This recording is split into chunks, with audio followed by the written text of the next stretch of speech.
everybody. Welcome to Interview with the Brew. We're here with the Brewmaster at Scofflaw, Travis. How you doing? Doing well, man. Good. So, second anniversary, you excited? Yeah, it's crazy, even just the chaos that's already starting to ensue here at People are 10 in the morning. coming in pretty fast, yeah. That's awesome. I did not expect this many people ready to drink at 10 in the morning. Well, y'all are the best beer in Atlanta. What did you expect? Thank you. So, let's dive right into it. Tell me about how you grew up. Man, to not sound like one of those old people like rants on Facebook about like drinking from the water hose and not having TV and playing outside. But I mean, basically that was it. Like, kind of grew up in the 80s in Oklahoma, which was like growing up in the 70s everywhere else. So you just went outside and played on your bike and came in at the end of the day and you ate what was for dinner, which was never from a sack or never fast food. Yeah. Because that was just too expensive to do. You could cook something cheaper, mac and cheese or tuna pot pie or something, just one of Mom's tuna recipes. Pot pie. Yeah, which just meant buying a pie crust, a can of tuna, and a couple cans of vegetables, and bake it for 45 minutes. Done. Dinner's on the table. Yeah, but I'm glad I grew up the way that I did. Didn't have the things that some of my other friends had, like the Nintendo and stuff in your bedroom. Like we had, so I always sucked when I'd go over to a friend's house and we'd take turns doing Mario Brothers. They'd go through like 7 worlds and I'd die by like the third mushroom on one. Koopa Troopa and you're just down. Yep. I was the same way. My first game system was a N64. Like all my friends had Super Nintendos before, but I got an N64. First game, Mario Kart, and that was it for like 2 years. Was Mario Kart. We couldn't get another game. Yep. But it Christmas list. Yeah, it was cool. One time my mom said if I got good grades, she'd buy me a game. Did you get good grades? Yeah, hell yeah, of course. Oh, yeah, you're tired of doing Mario Kart. What, another video game? Oh, yeah, I'll do whatever you need me to do. Yeah. Banjo-Kazooie, game sucked. Stuck to Mario Kart for another year. What game did you get? Banjo-Kazooie. Oh. Remember that? When the internet wasn't around for you to do the check the reviews to see how awesome the gameplay was. Yeah. You just had to take a chance and buy something. Game. It was just hard. Yeah. And I'm like, I'm 8. I don't know how to solve puzzles like this. I just want to smash into other cars. Yeah. So I should have got Turok. That was my next game. All right, so you grew up Oklahoma, middle class? Yeah, I would probably say we didn't know we were poor at the time, but we didn't have a microwave. You only had one TV in the house, and it was like one of them big console things, which everybody had at the time. But it was like not the smaller black console. It was like the great big one with speakers on both sides. And you moved it in your house one time, and it sat there forever. It's like, don't touch it. Yeah, don't move it, yeah. Don't get too close to it. This is all we got. Exactly. Gotcha.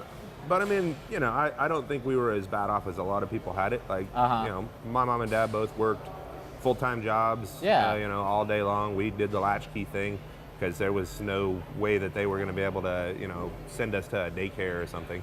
So we just had the little key, sat in the house, and sat there, waited for them to get home. Okay. Partly because we didn't have much to do, and partly because we were so scared because we were young, and you didn't want to turn on, you'd turn on the swamp cooler, and the house would make funny noises as it changed. What's a swamp cooler? It's like a poor man's air conditioner. What? It's like a fan, and it has straw on 3 sides, and it rains water on the straw. And so as it sucks the wind through the straw, it cools the air some. Oh, It works really good in trailer houses. I don't know why. Okay. All right. Well, it worked, right? Yeah. Days before central heat and air. Okay. So then you grow up. Did you go to college? Yeah, so I went to Oklahoma State. It's kind of a long progression. My parents were pretty protective. Even prom night, I had to be home at 11. They were definitely, on the protective side of what some of my friends were. But then, move away to college freshman year at OU. You got your own apartment, so didn't manage my freedom and my studies well. So I got a stern warning after my first semester. And I got academic suspension in my second semester. Oh, no. So I was kind of done with OU until I could get my grades back up. Went to a community college, got my grades back up, and took it seriously. And then I switched from OU to OSU. Oklahoma State University, and I finished my degree at Oklahoma State University. I got a degree in microbiology and chemistry from there. Oh, okay. So you're a chemist.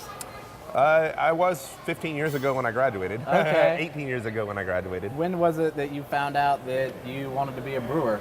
How'd that turn out? So, man, interesting enough story. Oklahoma is a 3-2 state. So 3-2 meaning 3-2 is the alcohol limit that you could sell in the state without having to go to a state-run liquor store to buy the higher test beer. But so all gas station and grocery store beer was 3.2%. I think Colorado's like that. I know Utah is. I just remember going to Colorado and got some Dos Equis Amber. Just, something quick, cheap, and I ran through all 6. I'm like, man, I don't even feel anything. Pee a lot. Why is it only 3%? Absolutely. Wild. So one of the things that we thought we were pretty cool, like little, rebels or early scofflaws before I knew what the term scofflaw meant, was like game days, Big 12 game days. We would drive to Texas or to Arkansas or to Kansas, take a pool of money and then buy 6% beer from another state. So we're like, we have the high test Budweiser or the high test Bud Light. Yeah.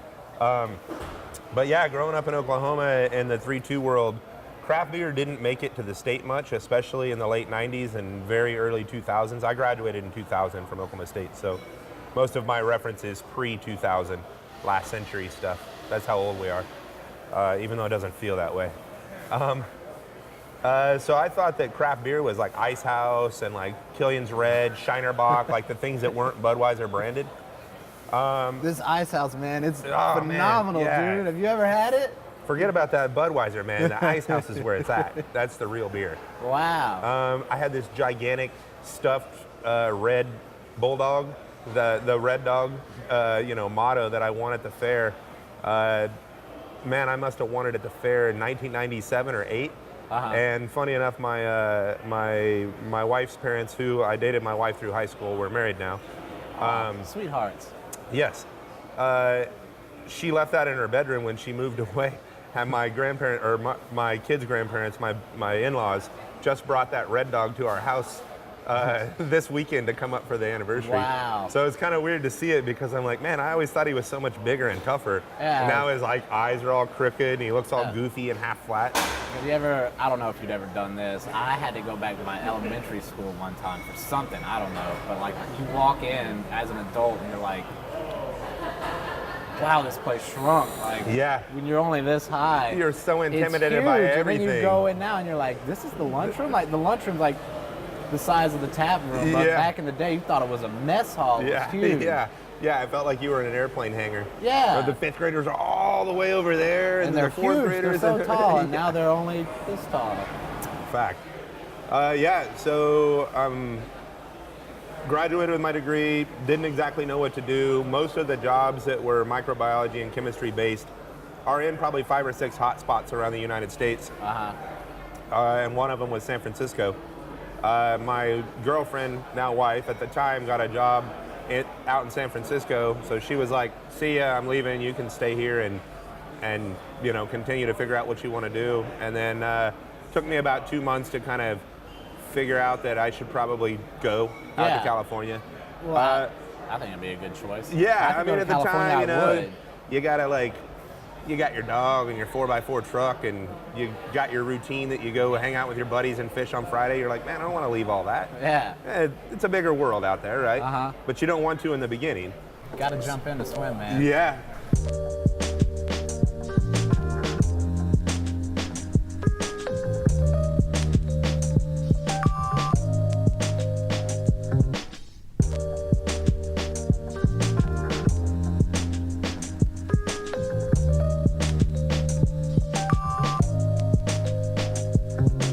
So moved out to California. I started working. I literally just applied for all the jobs that kind of fit what I was wanting. I started working for a pharmaceutical company that little did I know was going to end up being a big part of what I did in the future. So it was a pharmaceutical company that did biopharmaceuticals specifically. They would genetically modify different organisms, microbiological organisms, specifically Saccharomyces cerevisiae, the brewing yeast, and they would take out the piece of the brewing yeast that would make alcohol, and they would put in the genes to make a protein, and then they would brew exactly like how we would make beer, long before I knew again anything about making beer, except for instead of making alcohol, it would make a whole lot of this protein, and then we'd run it through chromatography columns and purify it down and look for therapeutic use for it. And so I did that for about 12 years, kind of all through my 20s, and at the same time started getting into craft beer. So moved to California. Is that where you had your first craft beer? It is. Sierra Nevada Green Label to this day is still one of the old faithful. It's solid. It is a wonderful beer. I have to say that I made typical Oklahoma decision where you buy the beer that's the cheapest because they all taste the same. So I actually, probably my first craft beer arguably would be Henry Weinhard's Blue Boar Pale Ale, which was Sierra Nevada's cheaper knockoff cousin kind of thing. And you could buy it for like $8 a 12 pack, and it was just amazing, but it was 6.5%. Golden right there. Started with the Sierra Nevada, and then wanted to learn more and more about it. So bought the Mr. Beer kit. Made an absolutely horrible batch of some amber that was under attenuated and under carbonated, and really just not worthy at all. But I knew that I wanted to do it at a bigger scale, so I started, I wanted to do it with something more professional. Like I thought brewing was a little more than opening a can, heating it up in the stove and pouring it in a plastic jug, and then tearing open a packet and waiting. I was like, man, this is there's more, got to be more to this. So I started really, kind of delving into breweries, started going to breweries, and then finding out you could tour breweries and ask questions. And that's when the light really started to shine, or it clicked that these tanks are the exact same tanks that we use at the pharmaceutical place. Same pump, same equipment, but you're not wearing this big bunny suit and walking around. These guys are, big beards and t-shirts, and you're just like, man, I want to know more about this. So did a lot of reading. Again, the internet wasn't super informative, loaded down with everybody's ideas of what it was. You could read some stuff, but it wasn't near like it is now. So I went through the processes to get into University of California Davis's brewing program. Got my brewing certificate from there, and I started knocking on everybody's door with my resume, thinking that they were just going to hire me to be a brewer immediately. But again, at the time, there wasn't breweries on every corner, and so getting into the industry, even with certification, you still kind of had to start washing kegs or on the packaging line, and you could, if you proved yourself, get a chance to get in. Like a restaurant in a way. You got to start out as a dishwasher before you get on the line. Exactly. And so I wasn't quite ready for the lifestyle change to go from a $100,000 a year biopharma job to a $25,000 a year keg washing job. So I continued just to do reading, and I built up my homebrew system. I started with a couple of turkey fryers, modified up, then maxed out the credit cards, buying actual kettles and actual heat, little immersion heat coil, and then was making beer, but wanted to get into kegging and wanted to get into doing bigger batches. So just continually spending money to grow, and then decided it's I really, really want to do this. So I went to a second brewing school, American Brewers Guild in Vermont, and that was kind of the springboard that actually started. So to graduate from that program, you have to do a working internship at an actual brewery to prove that you know something. It wasn't, you did all the paperwork and you answered the test questions, move on. So do they set that up for you? Here's the brewery you get to go to, or do you have to find one? Yeah, well, it's kind of both ways. So you have to find one and at least initiate the conversation, and if they're interested, then the brewing school would work out. Atlanta shake us a bomb. There we go. They would set up the actual internship because there was things that covered. It's looking at it now, I didn't really understand it, but if somebody were to knock on my door and be like, "Hey, I'd like to intern for your brewery," man, there's tens of thousands of dollars at risk by having somebody who doesn't know how to run this equipment. If a guy implodes a tank, it's not just the cost of the $10,000 tank, it's the cost of 26-week lead time for the tank to get here to be replaced. I lose all the production in that. It's a big deal. Yeah. And so most places are we'd rather, the keg guy has watched this many times. Like, we'd rather just promote the keg guy than bring you in. But the brewing school has an insurance policy to cover, your stupidity. Okay. And they stipend them to, kind of be like, hey, this is going to slow down your production. We'll give you a little bit of money to, further the craft versus just about being a business.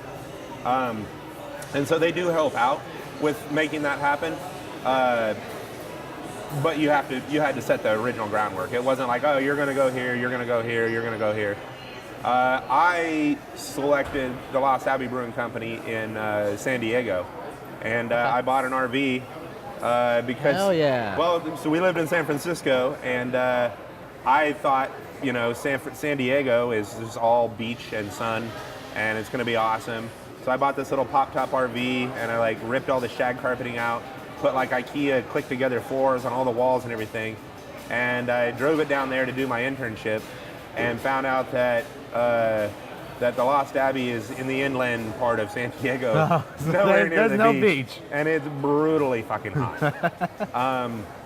That RV didn't have AC, did it? No, the man. AC was when you pop the top, the two little windows that you could unvelcro and pull the canvas down so it would blow through. Got But it. yeah, Get a little fan in there. so I really, really, really, really worked hard at my internship. Not 100% because of motivation for wanting to complete my internship, but more just I did not want to go sit in my RV. It was fucking hot. So I would work, I'd be in the building by 6 a.m. and I'd usually stay there till 10 or 11. And most of the people that worked there at the time were, of the typical San Diego surfing, music culture. So they'd go out, catch morning rides, and then come in and work for a few hours. They were jonesing about time that afternoon ride was coming in. They wanted to, kind of cut and get back out to the beach. Okay. So they're like, yeah, man, you want to stay and sweep some more? Sure, we'll see you tomorrow.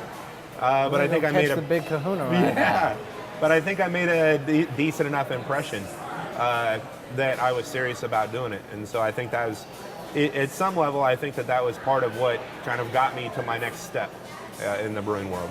Okay. So how did you end up here? How did you end up making the best beer in Atlanta? Let's say that. Thank you. Probably the best beer in the world. Thank you.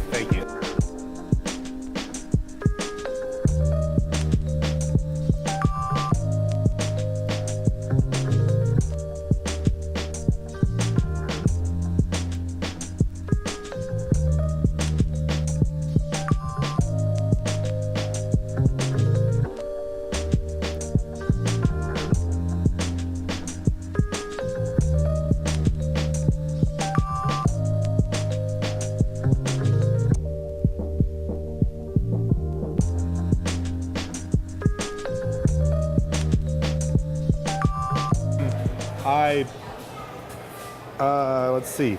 I worked several years at other breweries, just sort of learning, honing your craft, getting a little better. You think that you're like, man, I just did my internship, I nailed that thing.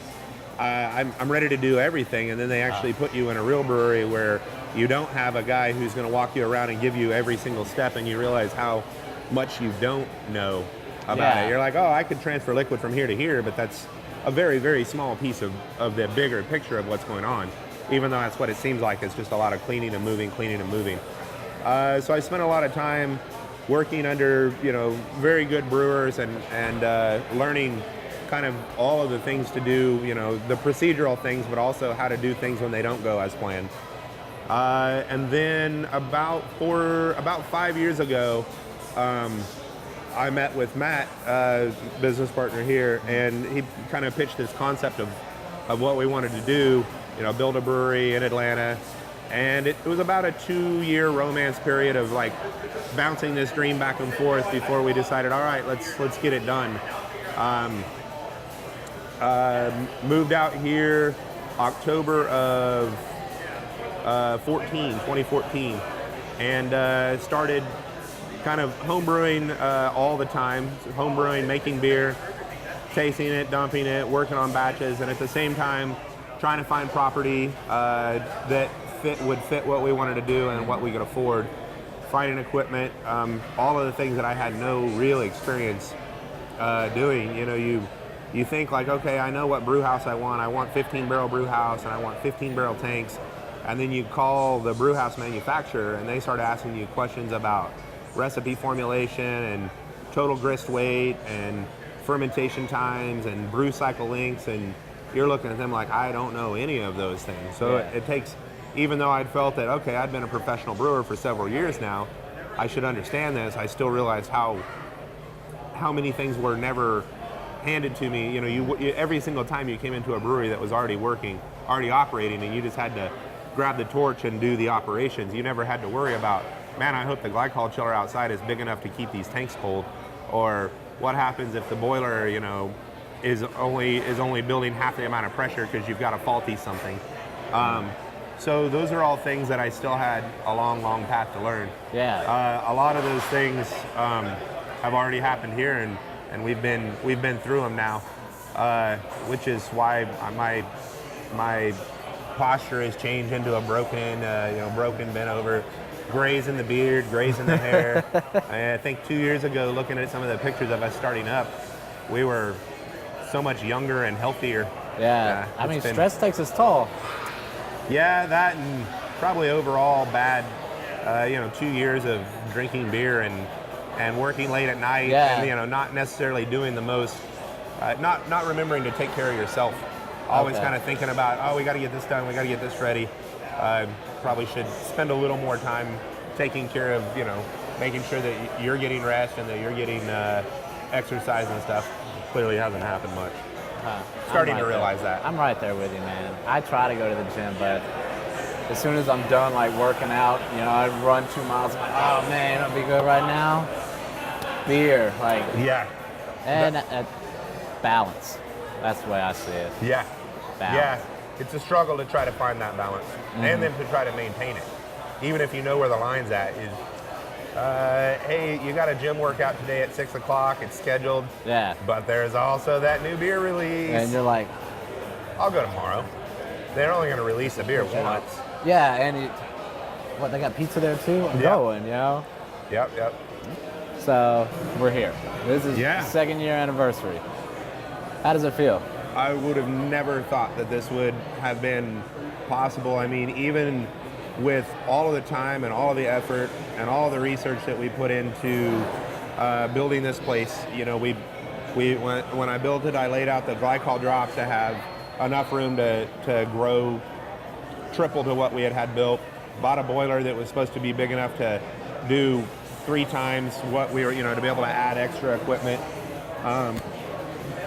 Our cooler was ginormous at the time. We had, everything fit on shelves, and we had this big space where you could go in there and drive the forklift in a circle. And 2 years later, I mean, the cooler gets emptied every single day. We drive to our distributor and drop off stuff. We've went through 3 more glycol chillers. We're on our 3rd glycol chiller. We've upstepped our boiler. We've taken over the space next door. We're in our 3rd expansion.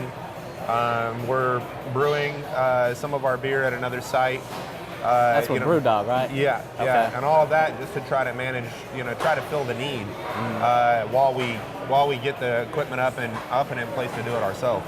Okay. I would have never thought that could happen in year 5, let alone year 2. Yeah. So it's been a very, very insane ride. But it's awesome. I mean, like, this is a dream come true, right?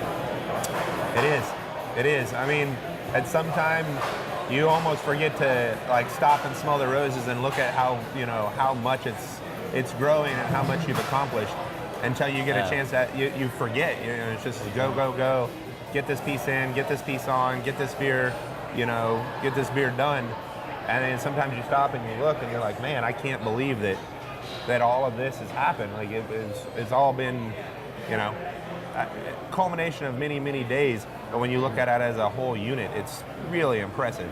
Yeah. I'm really proud of what we've done here. I remember I came here about a year ago, and they said this was the fastest growing brewery in the country. And I don't doubt it. I firmly believe that. It sure feels like it. Yeah. I mean, it's 10:30 in the morning. You got people lined out the door right now. Yeah, that's pretty amazing. That's good. It's pretty amazing. Some damn good beer, dude. I'm I still almost can't believe it every day. You're very humble. Thank you. Yeah, that's I mean, good. It's maybe part of the way that you grew up, you know? Yeah. Not really a chest pounder. Okay. It feels kind of like an asshole thing to do. Yeah, I respect that. I respect that a lot. Oh, thank you. Well, let's wrap it up, man. Yeah. Let's go and we have start some more drinking some beers. beers? Yeah. Oh, Oh, yeah, yeah. dude. Cheers. Cool. Cheers. I'll see y'all around.